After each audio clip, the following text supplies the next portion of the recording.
کہ علماء کو انجینئر بنا دیجئے، علماء کو ڈاکٹر بنا دیجئے، تو میرے پاس ایک صاحب نے 4 لوگوں کو بھیجا کہ مولانا سے مشورہ کرو، ان کی تقریر رکھنی ہے، یہ تقریر کریں کہ عالم کو انجینئر اور ڈاکٹر بنانے کا فائدہ۔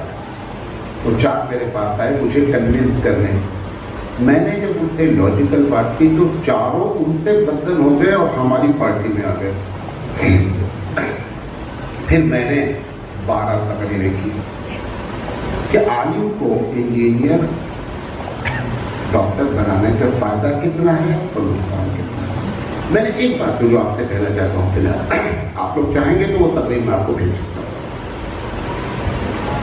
یہ کیوں آپ کے دماغ میں بات آ رہی ہے کہ مولوی صاحب انجینئر بھی ہوں؟ کبھی یہ دماغ میں کیوں نہیں آیا کہ انجینئر صاحب مولوی بن جائیں؟ یہ بات بھی تو آنی چاہیے۔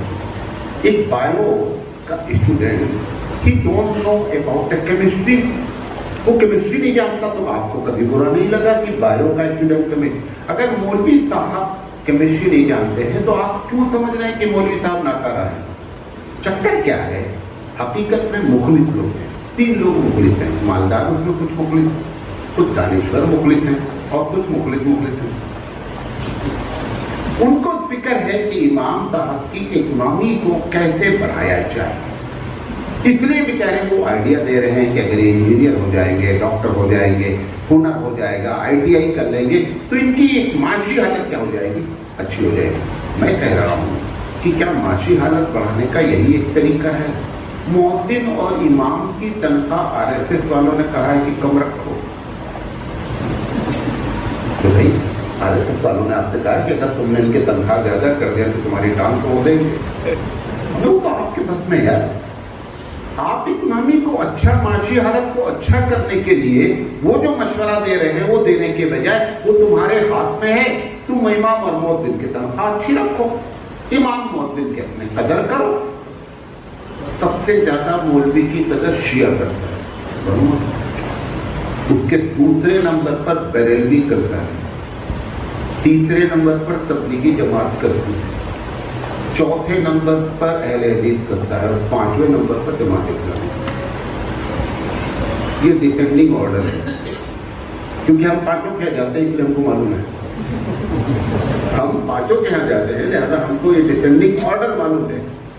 یہ مؤذن اور امام کی جو ویلیو نہیں نظر آ رہی ہے، ابھی میں گاڑی سے اتروں تو ہماری ایک قدر ہوگی اور سائیکل چلا کر ہبلی سے آؤں تو کیسا ہوگا؟ ایک قدر ہوگی نا۔ تو پتہ کیا چلا کہ انسان نفسیاتی طور پر اس قسم کی چیزیں کرتا ہے، لہذا امام اور مؤذن کی قدر کے لیے امام مؤذن کی تنخواہ اچھی لگی۔ میں اپنے چھوٹا سی، تو بہت بڑا گاؤں ہے ہمارا، چھوٹا سا گاؤں، ہم لوگ 100 گھر سید ہیں، کتنی تنخواہ ہوگی ہمارے امام کی؟ میں نے رکھا، ہم 32,000 روپے دیتے ہیں۔ دیکھیں جب تک پیٹ نہیں بھرے گا کوئی کام نہیں ہوگا۔ بچہ پیدا ہوتی پہلے کیا مانگتا ہے؟ اب اللہ ہمارا کھانا کدھر ہے؟ بول نہیں پاتا لیکن کھانے کا سارا چکر پیدا ہوتے ہی چلا دیتا ہے۔ اس کے اوپر تو بڑی ذمہ داریاں ہیں، لہٰذا اتنی تنخواہ دیں تو ان کی قدر بھی ہوگی اور مقتدیوں کے دل میں بھی جو ہے ان کی عزت ہوگی۔ یہ دوسرا کام۔ میں نے 2 باتیں کہی تھی، کچھ کام یہ وہ ساری مثبت باتیں تھیں، کچھ کام قطعی نہ کریں مسجد میں۔